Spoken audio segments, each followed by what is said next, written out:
Innal hamdalillah nahmaduhu wa nasta'inuhu wa nastaghfiruh wa na'udzu billah min shururi anfusina wa min sayyiati a'malina may yahdihillahu fala mudilla lahu wa may yudlil fala hadiyalah asyhadu an la ilaha illallah wahdahu la syarika lah wa asyhadu anna Muhammadan abduhu wa rasuluh. Ya ayyuhalladzina amanu taqullaha, wahai orang-orang beriman, bertakwalah kamu kepada Allah Subhanahu wa taala haqqa tuqatih wa la tamutunna illa wa antum muslimun. Bertakwa dengan sebenar-benar takwa dan janganlah kamu meninggal dunia dalam keadaan kafir kecuali dalam keadaan Islam. Ya ayuhan nasu taqu rabbakumul ladzi khalaqakum min nafsin wahidah wa khalaqa minha zawjaha wa batha minhuma rijalan katsiran wa nisaa'a wattaqullaha alladzi tasaaluna bihi wal arham innallaha kana 'alaikum raqiba. Ya ayyuhalladzina amanu taqullaha wa qulu qawlan sadida yuslih lakum a'malakum wa yaghfir lakum dzunubakum wa man yuti'illaha wa rasulahu faqad faza fawzan 'azima. Amma ba'du fa inna asdaqal hadithi kitabullah wa khairal hadi hadi Muhammadin sallallahu alaihi wasallam wa syarrul umuri muhdatsatuha fa inna kulla muhdatsatin bid'ah wa kulla bid'atin dhalalah. Alhamdulillah, tidak ada kata yang pantas kita ucap melainkan puji syukur kepada Allah Subhanahu wa taala. Karena nikmatnya kita dapat berkumpul di majelis ini, di masjid yang insya Allah diberkahi oleh Allah Subhanahu wa taala. Karena nikmatnya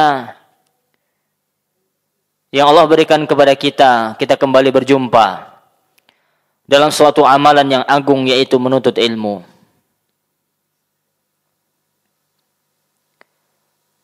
Tak lupa salawat dan salam semoga senantiasa tercurahkan kepada Rasul yang mulia, suri tauladan kita, yaitu Nabi Muhammad alaihi salatu wassalam. Para jamaah, kita ingat bahwasannya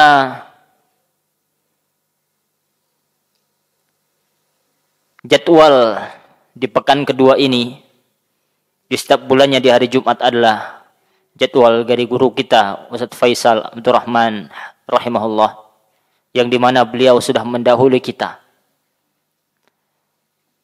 berjumpa dengan Allah Subhanahu wa taala, diwafatkan oleh Allah Subhanahu wa taala. Maka doa kita semoga Allah Subhanahu wa taala mengampuni dan merahmati beliau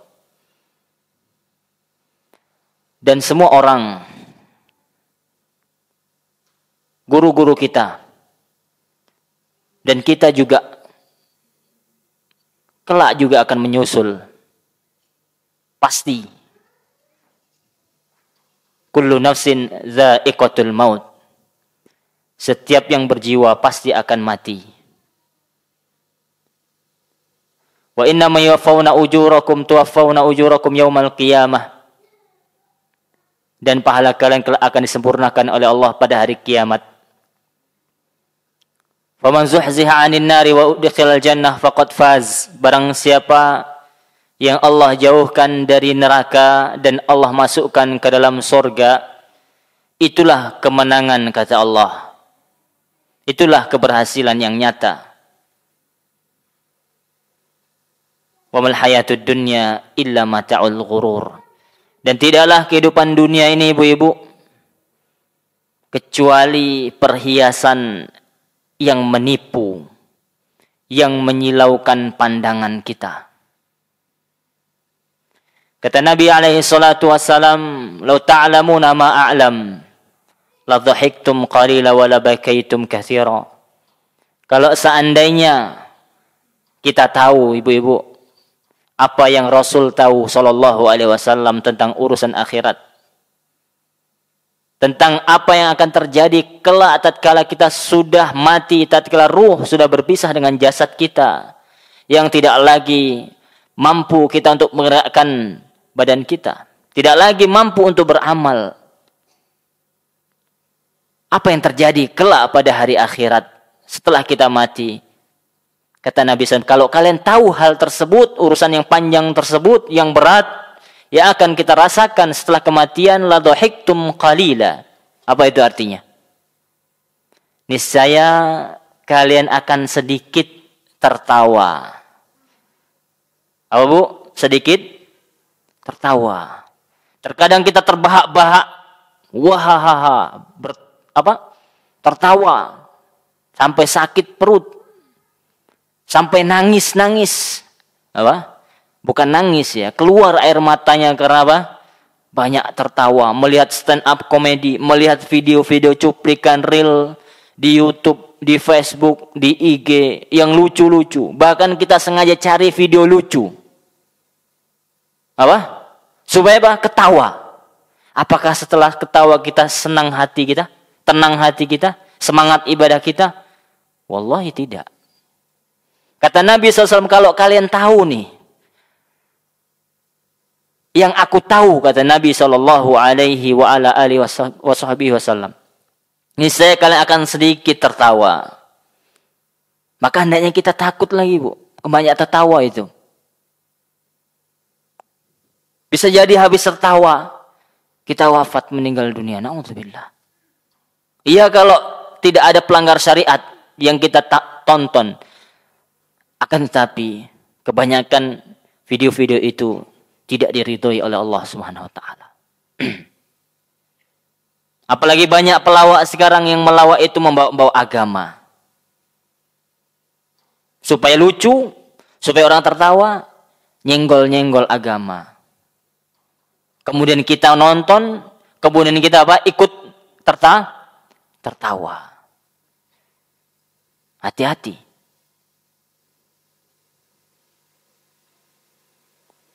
La dhahiktum khalila wa la bakaitum katsira. Kalau kalian tahu apa yang aku tahu, kalian sedikit tertawa dan banyak menangis. Wa la bakaitum katsira. Yang terjadi apa? Kalian akan banyak nangis. Oleh karena itu Bu, Nabi SAW memerintahkan kepada kita apa? Aksiru zikra hadimil lazzat, yakni al-maut. Apa kata Nabi SAW Bu? Perhatikan Bu. Semua perhatikan. Ya, kata Nabi SAW, aksiru, perbanyaklah zikra hadimil lazzat, yaitu apa? Mengingat kematian, mengingat yang dapat menghancurkan segala kenikmatan dunia ini Bu. Ingat terus dengan kematian, kata Nabi SAW. Ini perintah Bu. Sekaligus ini mengingat kematian ini bernilai apa Bu? Ibadah Bu. Ibu ingat kematian. Tatkala kita ingat kematian, sholat kita Bu menjadi khusyuk. Kalau kita ingat kematian, seolah-olah kita sholat, ini sholat yang terakhir. Bagaimana kalau seorang itu sholat yang terakhir? Pasti dia akan khusyuk. Pasti dia akan perbagus sholatnya. Dia lama berdoa, mohon kepada Allah. Akan khusyuk hatinya. Itu kalau orang ingat mati. Orang Bu, kalau ingat mati Bu, hartanya itu nggak ada harganya bagi dia Bu. Aku akan mati sudah. Niscaya dia akan sedekah sebanyak-banyaknya. Dia akan puasa sesering mungkin dia akan puasa. Karena tahu dia akan mati.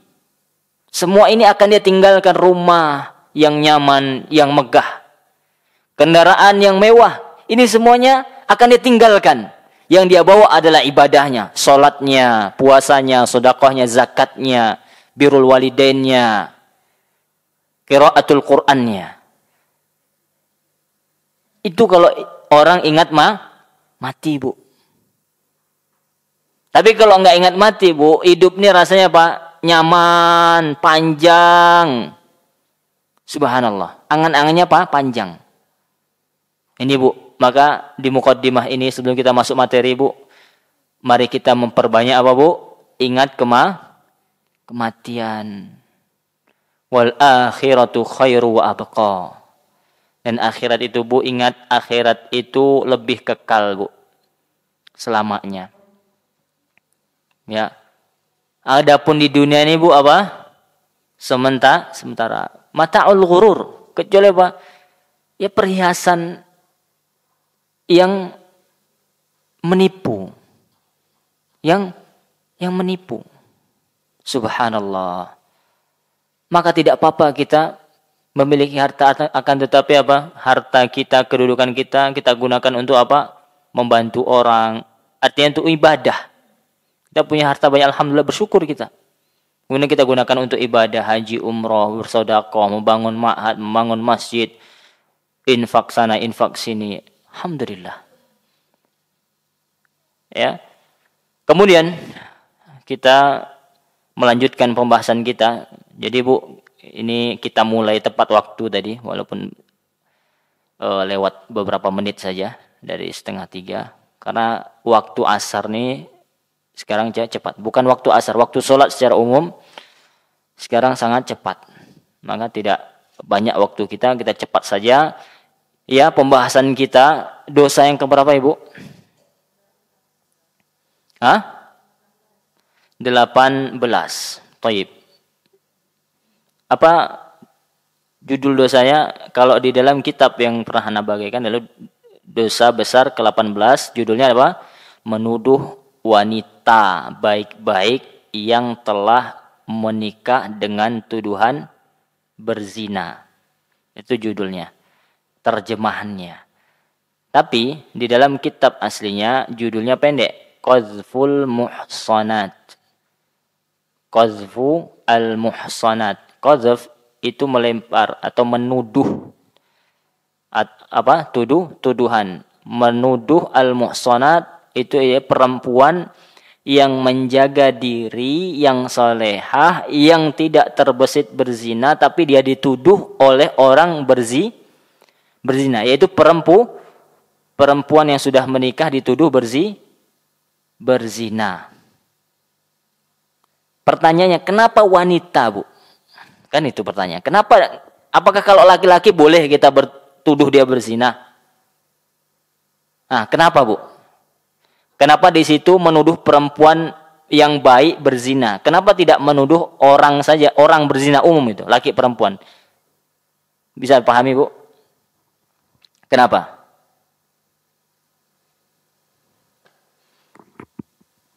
Halo? Halo? Ini nggak nyambung nih kayaknya Bu. Ya, jawabannya singkat dan sepele sebenarnya. Efeknya. Efeknya. Kalau laki Bu, ya maaf, ya nggak ada perubahan. Tapi kalau perempuan, kalau sudah dituduh berzina, efeknya panjang Bu. Apa efeknya? Panjang. Mulai dari status dia perawan tidak perawan. Atau efeknya apa Bu? Kalau dia udah punya suami dituduh berzina, suaminya tatkala terpengaruh repot jadinya.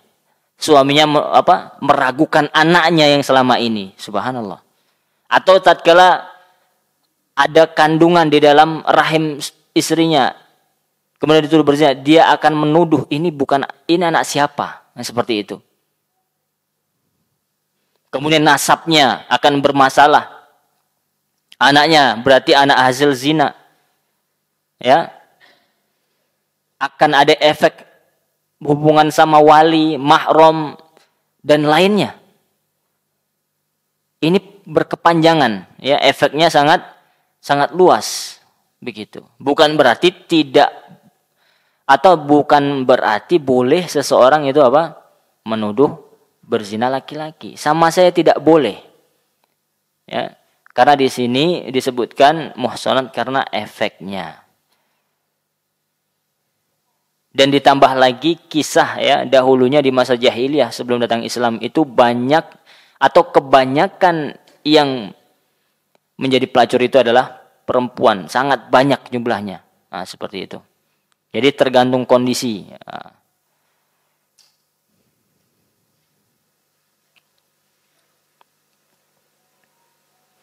Kemudian kita lanjut ya, setelah kita membacakan judulnya, Al-Imam Az-Zahabi rahimahullah membawakan firman Allah di dalam surat apa ini, Bu? An-Nur ya. Surat An-Nur ayat 23. Allah berfirman, Innal ladzina yarmunal muhsanatil ghafilatil mu'minati lu'inu fid dunya wal akhirati walahum azabun azim. Sesungguhnya ya, orang-orang yang menuduh al-muhsanat al-ghafilat. Al-muhsanat itu perempuan-perempuan, al-ghafilat yang baik, yang taat, al-mu'minat ya, yang beriman. Bayangkan. Lu'inu, apa balasannya, Bu? Dilaknat, Bu. Nah, ini garis bawah, Bu. Kenapa menuduh wanita baik-baik berzina itu merupakan dosa besar, dan Al-Imam Az-Zahabi di sini memasukkan dosa qazful muhsanat di dalam kitab beliau berjudul Al-Kabair, dosa besar? Jawabannya ini. Karena kita sudah pernah singgung bahwasanya termasuk indikasi dosa itu dosa besar apa? Dosa atau pelakunya mendapat laknat ya, mendapat laknat. Nah, ini kata Allah lu'inu, mereka dilaknat fid dunya wal akhirah. Di mana? Di dunia dilaknat dan juga dilaknat di akhirat. Walahum azabun azim. Tidak sampai situ. Ya, orang yang menuduh perempuan yang suci, yang menjaga diri, yang menjaga ifahnya, kemudian dia dituduh pezina, maka selain dia dilaknat, dia diancam walahum azabun azim. Nauzubillah min dzalik. Diancam dengan apa, Bu? Azab yang besar.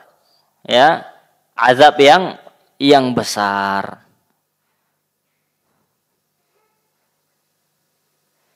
Jadi hati-hati. Bu. Nah, ini kan kita mulai lagi apa? Kita ulang lagi apa yang telah kita bahas. Ya.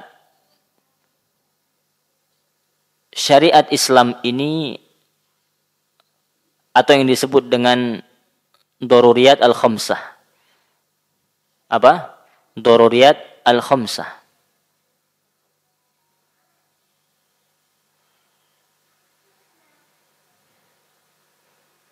4 atau 5 yang dilindungi di dalam Islam, yang dimana syariat Islam ini turun tujuannya apa? Melindungi 5 perkara tersebut. Yang pertama apa? Agama, kemudian darah, apalagi, Bu, masih ingat? Akal, nasab, harga diri, kemudian apa? Harta. Ya, atau harta dulu, ya, baru yang kelima adalah nasab. Jadi kelima hal ini itu dilindungi dalam Islam. Termasuk nasab. Maka pembahasan kita, Bu, di dalam konteks pembahasan kita ini masuk yang keberapa? Yang kelima. Melindungi nasab dan harga diri. Maka, Bu, hati-hati, Bu, tatkala kita menuduh orang lain berzina, itu berarti apa? Meragukan nasab. Efeknya apa? Meragukan tentang nasab dan harga diri. Orang baik-baik kita tuduh berzina. Ini hati-hati, Bu. Jangan sampai kita lakukan seperti ini. Kemudian kata Allah Subhanahu wa taala, kita lanjut, Bu, ayatnya.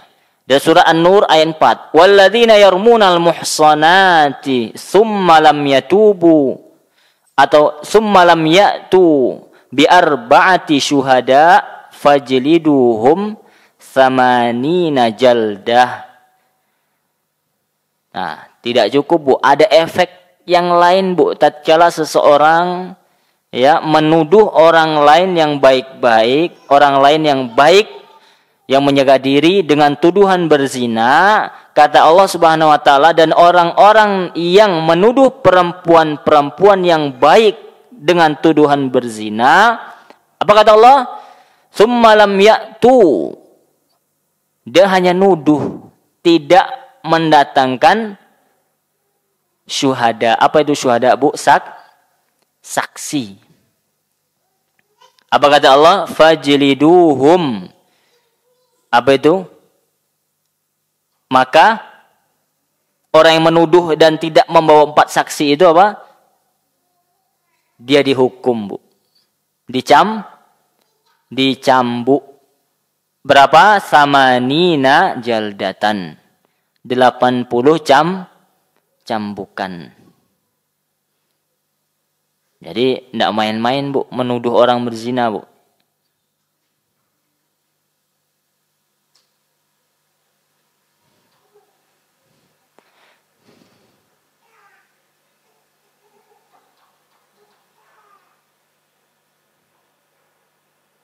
Bahkan dikatakan apa? Persaksiannya tidak diterima. Orang yang menuduh tanpa bukti itu tadi, Bu. Jadi dikisahkan, Bu. Dulu ada cerita, yaitu sahabat yang bernama Abu Bakrah. Siapa itu Abu Bakrah, Bu? Seorang sahabat. Ibu kenal atau pernah dengar ketika Nabi SAW dan para sahabat sedang sholat di masjid. Kemudian Nabi jadi imam. Kemudian ruku. Setelah itu ada sahabat yang terlambat. Dia masuk masjid mendapati orang sedang ruku. Kemudian sahabat yang baru masuk yang terlambat itu ingin supaya tidak masbuk. Kemudian dia masuk dari pintu itu apa? Ruku, kemudian jalan sambil ruku ke saf. Itu siapa, Bu? Abu Bakrah itu namanya.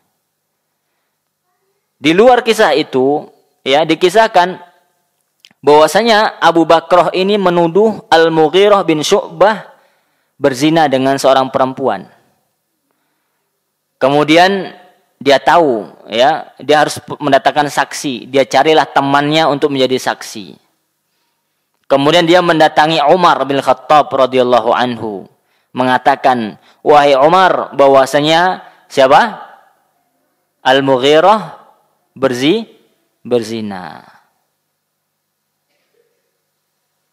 Kata Umar apa? Apa langsung diterima? Apa tadi, Bu? Kata Umar, "Syuhada'uka au dhahruka." Apa itu artinya? Saksi-saksimu, artinya apa? Datangkan saksi-saksimu, bukan hanya satu saksi, ya. Saksi-saksimu atau punggungmu siap-siap untuk dicambuk. Jadi dua aja, Bu. Kalau orang menuduh zina itu apa? Dua saja. Imma dia bawa persaksian, imma apa? Siap-siap. Dia siap dicambuk berapa kali? 80 kali. Dan Abu Bakrah datang membawa saksi hanya 3.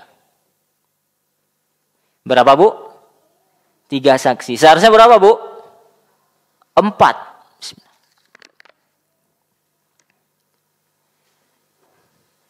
Yang terjadi apa? Kurang saksi. Apa yang terjadi? Abu Bakrah diapain, Bu? Dicambuk. Bisa dipahami, Bu? Ibu, ini penting, ya. Mungkin Anda bertanya, Ustaz, kalau persaksiannya itu CCTV bagaimana, Ustaz? Bu? Ini, Bu, Islam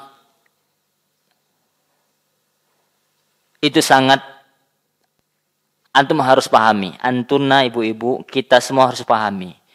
Islam itu jangan dipahami tentang apa, Islam potong tangan. Islam apa? Berzina dirajam, dipenggal kepalanya kalau apa? Membunuh. Jangan dipahami setengah-setengah, Bu. Ana bawa ibu memahaminya. Mereka tahu bahwasanya Islam ini yang berzina, yang sudah menikah dirajam sampai mati. Betul tidak, Bu? Bu, perhatikan, Bu. Supaya nanti tidak salah paham kita. Orang-orang kafir benci sama Islam itu kan dicomot-comot. Di Islam nih keji nih. Masa ia potong tangan? Masa ia dirajam? Masa ia dibunuh? Mereka tidak tahu. Ya. Bahwasanya tatkala orang berzina itu dan dirajam, itu harus melewati proses. Kalau dilaporkan, yang melapor harus membawa 4 saksi yang harus melihat keempat-empatnya itu, maaf Bu, timba masuk sumur. Paham Bu? Jadi jelas dia melihatnya begitu. Dia yang melihat, bukan dia mendengar si fulan melihat, enggak. Harus dia yang melihat keempat-empatnya. Kalau 3 yang melihat Bu, sah apa tidak? Tidak. Kalau 3,5 Bu, ada? Enggak. Harus 4. Nah, muncul tadi pertanyaannya. Bagaimana kalau CCTV? Kata para ulama tidak. Itu hanya memperkuat yang ada, bukan menjadi apa? Penentu. Bukan menjadi penentu utama. Bisa dipahami, Bu? Kenapa? Kita tahu, Bu, di zaman sekarang, Bu, luar biasa. Video ini tidak bisa langsung kita lihat video langsung kita percaya, Bu. Iya enggak? Iya tidak? Halo? Iya, diiyakan, Bu. Ya enggak apa-apa. Soalnya saya khawatir nanti ibu-ibu tidur itu di belakang. Enggak, insya Allah ya. Baik. Jadi harus 4 orang yang melihat, Bu.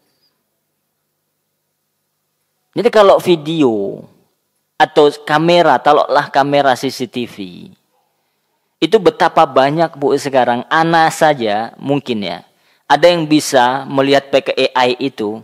Ana nggak ngomong itu dibuat video Ana dengan suara Ana persis, padahal Ana tidak berbuat. Bisa apa tidak? Bisa.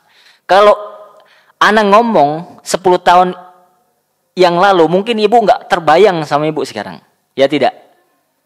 20 tahun yang lalu nggak tahu. Tapi sekarang ibu kompak, iya. Karena setiap hari tahu betapa banyak video-video yang tersebar itu apa? Video palsu. Orang kadang comot sana, comot sini, bisa digabungkan. Yang padahal tidak ada sangkut pautnya video itu. Yang satu kejadian di 20 tahun yang lalu, yang baru ditempelkan seolah-olah. Itu bisa. Apalagi sekarang ada AI. Allahu Akbar.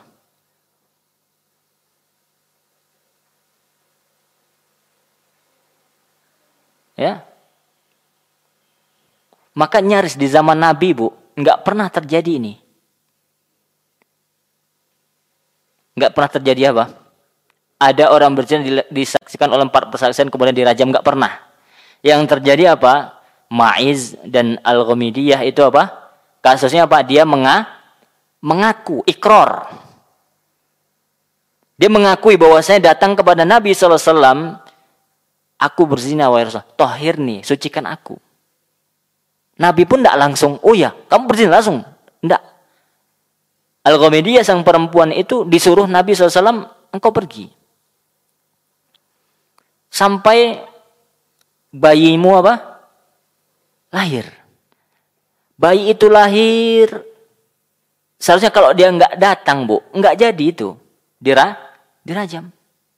Al-Ghamidiyah itu. Kemudian dia lahiran, kemudian datang kepada Nabi. Kata Nabi, susui dulu sampai dia berpisah. Artinya sampai dia disapi. Bayangkan Nabi SAW pengen sebenarnya udahlah engkau tobat saya sama Allah, urusan selesai gitu. Ma'iz juga begitu, Bu. Tatkala Ma'iz, ada yang pernah dengar cerita Ma'iz, Bu? Laki-laki yang mengaku berzina. Mungkin ada pertanyaan, Al-Ghamidiyah itu tadi dirajam, Ustaz? Iya, dirajam dia.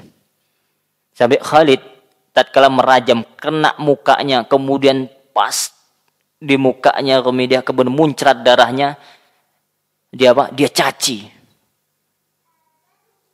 Kemudian kata Nabi SAW, jangan, mahlan ya Khalid. Pelan ya Khalid. Ya. Seandainya tobat dia, karena dia sudah bertobat. Seandainya tobatnya itu diberikan kepada orang yang tugasnya mengut pajak, maka akan diampuni. Ini menunjukkan apa? Besarnya apa? Dosa pemungut pajak. Atau dalam lain, seandainya dosa dia dibagikan kepada penduduk Madinah, maka cukup. Itu siapa? Al-Ghamidiyah, perempuan yang berzina. Kemudian Ma'iz. Al-Ghamidiyah dan Ma'iz ini. Yang dirajam siapa, Bu? Yang melapor. Yang dia ajak berzina, dirajam tidak, Bu? Bu? Halo? Bisa dipahami? Ya? Mohon maaf kalau terlalu cepat. Ana pastikan.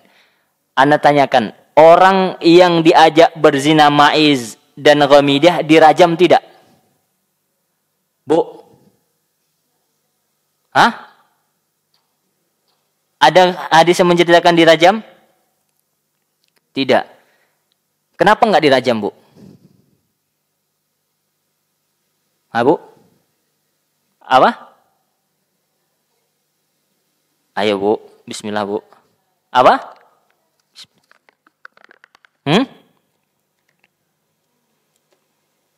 Kenapa, Bu?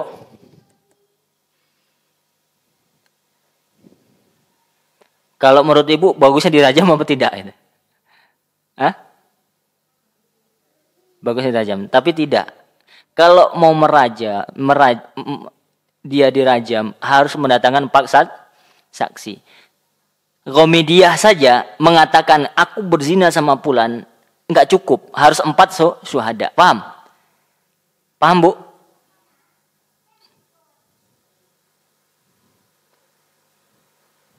Dan Rasul nggak tanya, iseng misalkan. Kan kalau kita kepo, Bu, kan. Ada lapor ke kita, saat anak berzina. Langsung kita tanya, ente sama siapa zina? Kan itu. Tapi Nabi nggak tanya, Bu. Ma'iz datang, wahai Rasulullah, tahirni. Nabi nggak tanya, ente zina sama siapa, Ma'iz? Ghamidiyah pun seperti itu. Yang Nabi perintahkan kepada Ghamidiyah, engkau datang lagi setelah engkau lahir. Setelah engkau lahiran. Setelah anakmu lahir. Ma'iz datang, wahai Rasul, tahirni. Ya. Sampai 3 kali, tahirni. Keempat kalinya Nabi utus seseorang kepada kaumnya Ma'iz. Tanya kepada kaumnya, kepada penduduknya yang tinggal bersama Ma'iz. Apa Ma'iz ini gila, majnun ini? Sampai ditelusuri dulu, Bu. Enggak langsung saja, Bu. Masalahnya apa? Darah, Bu. Enggak main-main, Bu. Baik, itu menjawab tadi. Kenapa orang-orang non-muslim yang benci terhadap Islam langsung dicomot apa? Islam bengis. Dikit-dikit rajam, dikit-dikit bunuh, dikit-dikit potong tangan. Dia enggak. Dia enggak tahu prosesnya itu bagaimana dalam Islam itu. Bu, hukum orang, misalkan A membunuh B. Dengan sengaja A membunuh B. Apa hukumannya, Bu, dalam Islam? Taruhlah di Saudi. Dikisos. Atau bayar diat. Perhatikan, Bu. Ini anak ingin menepis subhat orang-orang yang benci dengan Islam.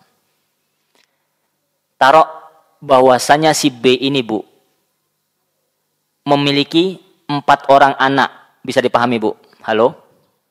Si B yang terbunuh tadi, yang dibunuh oleh si A, si B memiliki 4 anak, Bu. 4 orang anak. Anak yang pertama sudah balik, yang kedua sudah balik, yang ketiga sudah balik, yang keempat belum balik. Paham, Bu? Anak pelan-pelan jelasin. Yang anak pertama mengatakan kisos. Apa? Hukuman si A harus dikisos. Anak yang kedua mengatakan yang sudah balik kisos. Yang ketiga, anak yang ketiga yang sudah balik mengatakan hukumnya kisos. Yang keempat, Bu, bagaimana? Itu tidak boleh dikisos sampai apa? Sampai jelas, nanti ditunggu balik dulu anak itu. Paham, Bu? Nggak langsung kisos-kisosan ini, Bu. Ini masalahnya nyawa. Ditunggu dulu dia sampai balik umur 12 tahunan, 15 tahunan, ditanya ketika dia sudah balik, ini engkau diat atau kisos? Diat, kata dia, maka nggak jadi kisos. Batal kisos. Bisa dipahami, Bu? Di zaman Umar bin Khattab terjadi paceklik yang hebat. Apa itu paceklik, Bu? Kelaparan, gagal panen, ya. Dan terjadi banyak pencurian dan ditangkap pencurinya, Bu. Dan Umar bin Khattab tidak memotong tangan pencuri itu, Bu. Kenapa, Bu? Terjadi syubhat. Ada syubhat di situ. Bisa jadi dia nyuri ini karena memang kondisi yang sempit, Bu. Bisa dipahami, Bu? Jadi tidak sembarang hukum Islam. Taunya orang, Islam bengis. Potong tangan. Apalagi? Rajam. Ya. Hukum mati. Lah. Semua itu ada instrumennya. Jangan langsung dilihat ujungnya. Ini contoh. Hukum rajam. Ya, orang menuduh berzina, Bu, harus mendatangkan berapa? 4 saksi. Ini kalau kurang dari 4 tidak diterima. Dan orang yang menuduh berzina diapakan, Bu? Kalau dia tidak mendatangkan bukti atau 4 saksi, dicambuk, nggak diterima persaksiannya. Bayangkan. Kecuali dia bertaubat. Setelah bertaubat, ulama pun berbeda pendapat. Apakah tetap tidak diterima atau diterima karena dia sudah taubat persaksiannya tersebut? Maka bukan main ini, Bu, urusannya.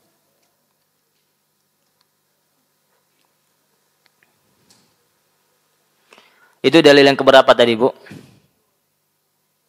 Yang kedua, walladzina yarmunal muhsanati tsumma lam ya'tu bi arba'i syuhada fajliduhum samanina jaldah. Itu di dalam surah An-Nur ayat 4. Sampai sini bisa dipahami, Bu? Ya. Kemudian dalil berikutnya, wa qala sallallahu alaihi wasallam. Sekarang Al-Imam Zahabi menyebutkan dalil dari hadis Nabi SAW, ijtanibus sab'al mubiqat. Ya, ini sering kita ulang. Ada 7 dosa yang kata Nabi SAW, jauhi 7 dosa yang membinasakan ini. Fadzakara minha qazfal muhsanat al-ghafilatil mu'minat. Di salah satunya Nabi SAW mengatakan dosanya yaitu jauhilah dosa menuduh wanita yang suci dengan tuduhan berzina. Wa qala sallallahu hadis berikutnya,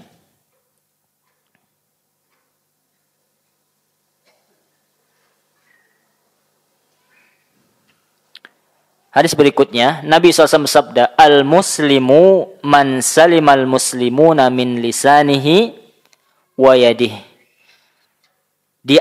Dikatakan al-muslim itu seorang muslim yang sejati. Muslim yang sejati adalah man salimal muslimun, yaitu yang selamat muslim yang lainnya dari gangguan lisan dan tangannya. Kalau kita, Bu, berbicara tentang program anti bully di sekolah, di pendidikan,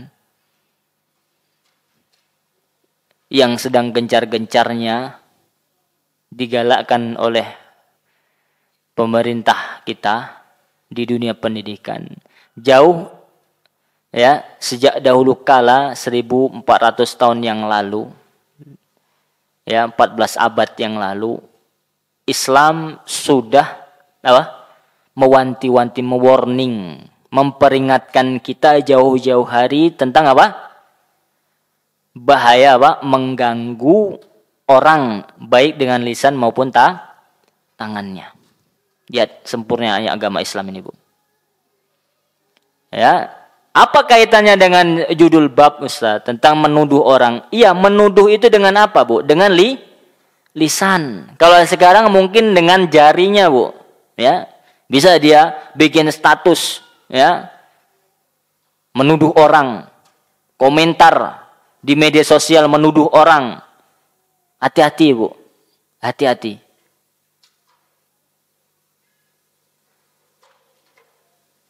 Itu ndak sepele urusannya. Menuduh orang berzina dengan lisan kita. Maka kita punya lisan nih, Bu, tolong dijaga. Termasuk anak berbicara. La ilaha illallah. Ya. Subhanallah, ya. Sekarang sangat mudah seseorang berkomentar. Terlebih di media sosial, seolah-olah, Bu, apa yang dia komentari itu tidak dihisap oleh Allah. Sama, Bu. Komentar yang dia ketik itu sama dengan ucapan lisan dia yang kelak akan dimintai pertanggungjawaban. Semua urusan dia komentari. Politik kah? Masalah keluarga orang lah. Masalah inilah, masalah itu semua dia komentari dengan lisan dia, dengan jemari dia di medsos. Maka hati-hati. Ini sekarang sulit kita, Bu. Ya, kita senantiasa, Pak, tergoda untuk berkomentar-komentar yang enggak jelas. Ada ustadz si fulan begini begitu ikut komentar. Padahal kita enggak tahu duduk perkaranya. Udah, nasihat anak ini demi Allah ya. Nasihat anak untuk para ibu-ibu, untuk pemirsa juga, untuk anak pribadi. Marilah kita perbaiki diri kita gitu loh. Ya, aib kita ini banyak, ya tidak? Dosa kita ini banyak. Ya. Kita itu akan ditanya tentang kita, bukan tentang orang lain, Bu. Ya. Jangan sampai kita sibukkan apa membahas aib orang lain. Apalagi aib ustadz. Yang toh kita belum tahu kebenaran berita. Sudah komentar dahulu. Ini hati-hati.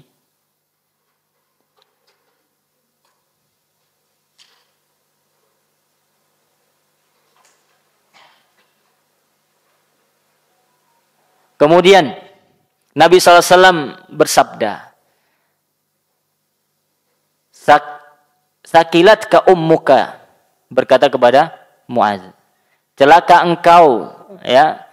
Wahal yakubbun nasu ala manakhirihim yaumal qiyamati illa hasaidu alsinatihim. Kata Nabi SAW, bukankah wajah manusia akan tersungkur ke dalam neraka di hari kiamat kelak dikarenakan apa? Lisan-lisan atau mulut mereka. Bu, ada nanti orang, Bu, yang terjungkal masuk ke dalam api neraka, diseret ya di atas wajah mereka. Karena apa, Bu? Karena lisan mereka. Dan ada juga, Bu, orang yang gara ucapan lisan yang sepele tapi dimasukkan ke dalam surga. Contoh, mungkin kita nggak sadar, kita mengucapkan sesuatu yang kita anggap sepele, tapi gara-gara ucapan tersebut kita masuk surga. Sebagai contoh, kita keluar rumah, ada anak-anak main, kita mau sholat,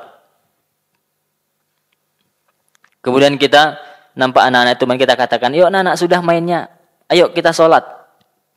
Sholat anak itu, dia berhenti dari main, dia sholat. Bisa jadi dia masuk surga. Kemudian bisa jadi ada satu ucapan yang mungkin dia anggap sepele, tapi efeknya besar dan dapat melukai hati orang lain. Kita sudah sebutkan dan berkali-kali kita sampaikan di majelis ini. Ya, tentang ada perempuan yang rajin, bukan hanya yang wajib udah kerjakan apa, yang sunah-sunah dia kerjakan. Apa? Qiyamul lail, sedekah, kemudian apa lagi, Bu? Puasa sunnah. Ini perempuan, Bu. Tapi dikatakan bahwasanya lisannya itu senantiasa apa? Menyakiti tetangganya. La khaira fiha wa hiya finnar, kata Rasul apa? Tidak ada kebaikan untuk perempuan tersebut. Tempatnya di neraka. Maka Bu, lisan. Kadang ucapan Bu sepele Bu. Tapi efeknya besar.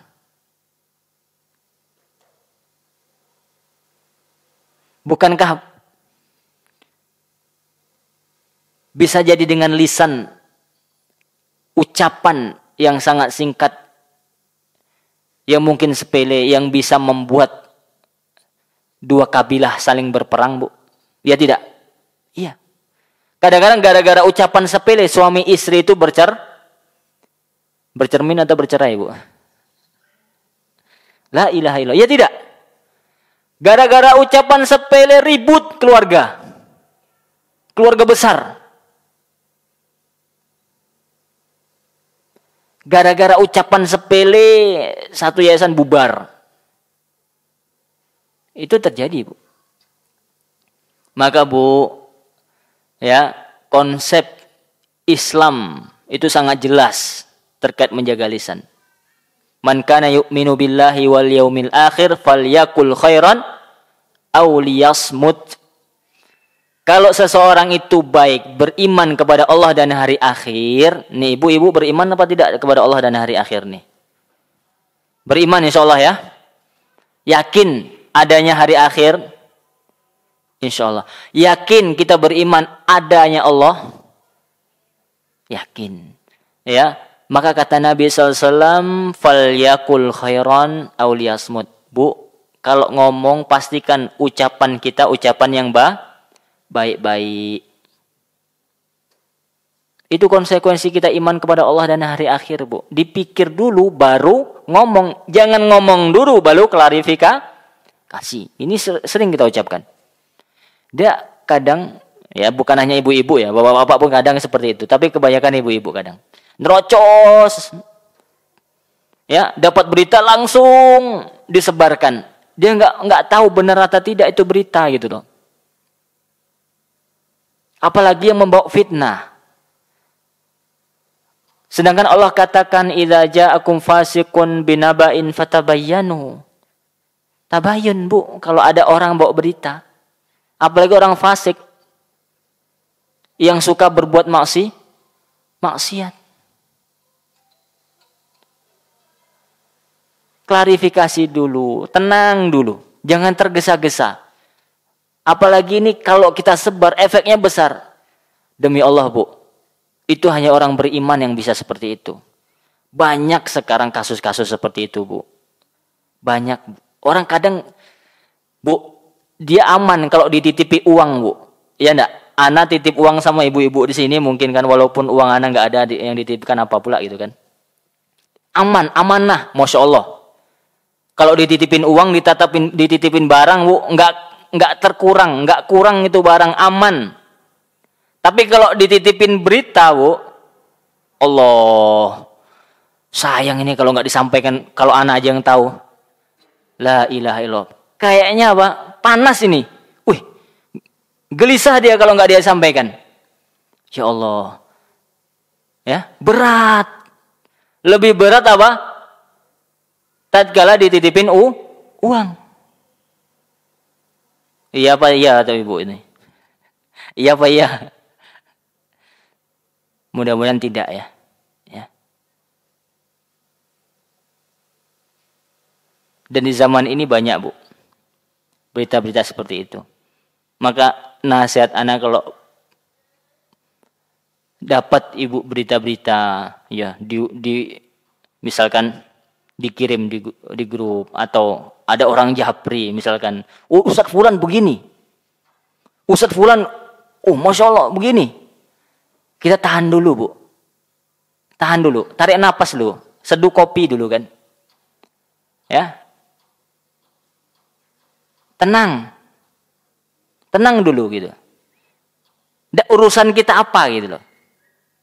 Kadang orang yang ngirim berita itu kadang perlu ditanyakan dulu, buat apa aku tahu hal ini gitu loh. Atau buat apa engkau kirim ini untukku itu. Jangan sampai kita apa? Udah diteruskan beritanya, dikirim WA, terusan dari kawan kita, kita teruskan juga ke kawan lain. Ini sama-sama berarti, Bu. Tahan dulu. Nah, ini menjaga, Bu. Jangan langsung disebarkan, langsung diomongkan ke khalayak ramai. Subhanallah. Tanya dulu. Ya datangi si fulan, Ustaz fulan, bener antum gini, Ustaz. Tanya kan enak. Ini aib. Ini aib misalnya. Baik. Kemudian kita lanjut. Walladzina yu'dzunal mu'minat walladzina yu'dzunal mu'minina wal mu'minat bighairi maktasabu faqad ihtamalu buhtanan wa ismam mubina. Dan orang-orang yang menyakiti orang-orang mukmin laki-laki dan perempuan tanpa ada kesalahan yang mereka perbuat, maka sungguh mereka faqad ihtamalu buhtanan wa isman mubina. Sungguh mereka telah memikul kebohongan wa isman mubina, dan dosa yang besar, dosa yang nyata. Ini hati-hati, Bu. Ya, orang yang menyakiti orang mukmin, laki maupun perempuan tanpa kesalahan, dia enggak berzina, kita tuduh berzina. Itu menyakiti, Bu. Ya. Ribut keluarga orang gara-gara kita tuduh.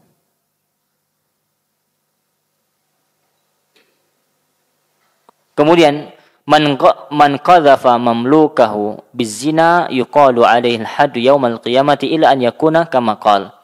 Barang siapa seorang majikan yang menuduh budak miliknya dengan tuduhan berzina, maka yuqamu alaihi al-hadd yaumal qiyamah. Kelak di hari kiamat dia akan dihukum. Ila ayakuna kama qala, kecuali apa yang dia ucapkan benar. Artinya benar budaknya itu berzina. Kalau enggak, dia akan diadili, kelak dihukum dia di hari kiamat oleh Allah Subhanahu wa ta'ala. Muttafaqun alaih.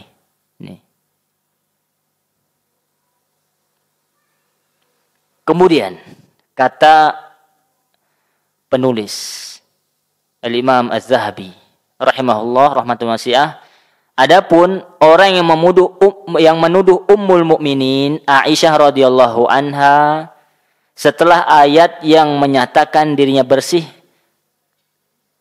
turun dari langit, maka si penuduh dihukumi kafir, dianggap telah mendustakan Allah dan halal dibunuh.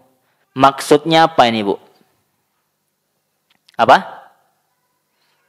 Ada yang bisa jelaskan? Jadi ada kisah namanya hadisul ifk. Apa, Bu?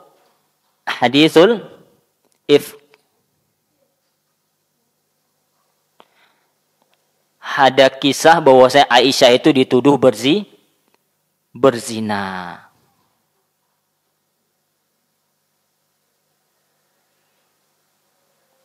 Pernah dengar kisahnya, Bu? Pernah, insyaallah. Enggak perlu saya panjang lebar di sini ya. Intinya menuduh siapa? Siapa yang menuduh? Siapa?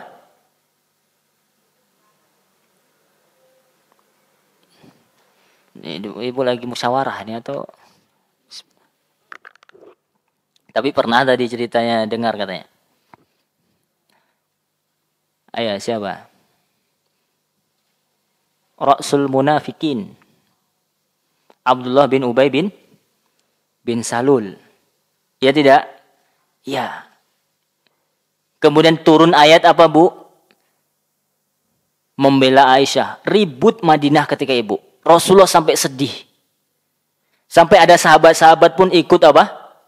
Menuduh dengan tuduhan yang sama, yaitu Aisyah berzina. Kemudian Allah sucikan. Turun ayat dari langit. Nih, perhatikan, Bu. Kata Al-Imam Az-Zahabi, adapun orang yang menuduh Ummul Mukminin Aisyah radhiyallahu anha dengan tuduhan berzina, setelah ayat ini turun, maka dia kafir katanya. Siapa maksudnya? Syiah, Bu.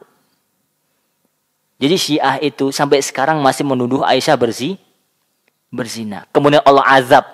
Makanya tatkala apa namanya? Asyura. Itu mereka memukul apa? Badan-badan mereka sampai berdarah-darah. Itu azab kata ulama bagi mereka. Mereka memukul, menyakiti badan mereka sampai apa, Bu? Ibu pernah lihat videonya, insya Allah ya. Sampai berdarah-darah, disayat-sayat, dipukul-pukul sendiri sama mereka.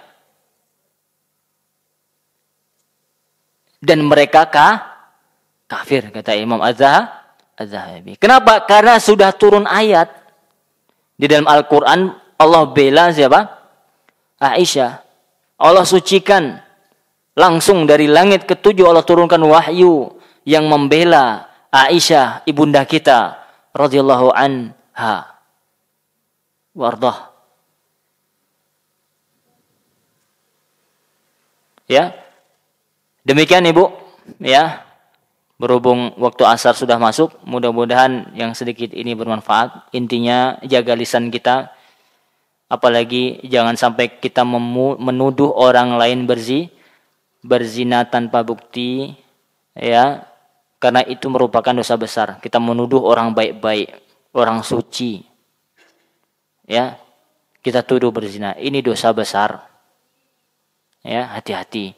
Wallahu taala alam bisawab. Yang benar itu datangnya dari Allah Subhanahu wa taala, dan yang salah itu datangnya dari ana pribadi karena keterbatasan ilmu ana. Semoga Allah Subhanahu wa taala memberikan kita taufik dan hidayahnya dan ampunannya kepada kita. Subhanakallahumma bihamdika asyhadu an la ilaha illa anta astaghfiruka wa atubu ilaika. Wassalamualaikum warahmatullahi wabarakatuh.